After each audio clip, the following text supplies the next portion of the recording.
അച്ചു വരലുണ്ട്, പറ്റുന്ന പോലെ വരലുണ്ട്, ബാസിലെല്ലാവരും വരലുണ്ട്. ബട്ട് സ്റ്റിൽ എന്നാലും ഓരോതായ കാര്യങ്ങൾ കൂടുതലും ബിസിയാവും. പണ്ടത്തെ പോലെ ഇങ്ങോട്ടുള്ള ഒരു ഇങ്ങനെ ഒരു കിട്ടൽ കുറച്ച് കുറവാകും. അതാണ് കല്യാണത്തിൻ്റെ ഒരു ഇത്. അപ്പം ഇൻഷാ അല്ലാഹ് അതെനിക്ക് കട്ടാക്കാൻ പറ്റില്ലല്ലോ. ഞാൻ ഒലിപ്പിൻ്റെ കമ്പനിക്കാണെങ്കിൽ എല്ലാവർക്കും കെട്ടാൻ നടക്കാൻ പറ്റും, അതും പറ്റൂല. അപ്പം ഞാൻ അജിത് വരുമോ കെട്ടിക്കഴിഞ്ഞാൽ?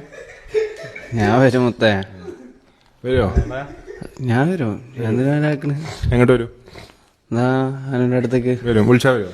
ഓടിച്ചാടി എത്തും. ഫസ്റ്റ് നൈറ്റ് അന്ന് ഇവിടെ കിടക്കാൻ പറ്റുമോ ഒറ്റക്ക് വന്നിട്ട്?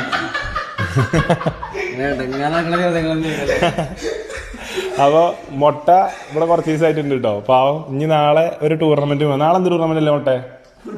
ഫുട്ബോള്. അപ്പോൾ നാളെ 5:30 ട്രെയിനിന് കയറി പാവം പോകും കേട്ടോ. എല്ലാ പ്രാവശ്യം ഞാനും മുട്ടയും കാണുന്ന സന്ദർഭങ്ങൾക്ക് ഒരു പ്രത്യേകത ഉണ്ട്.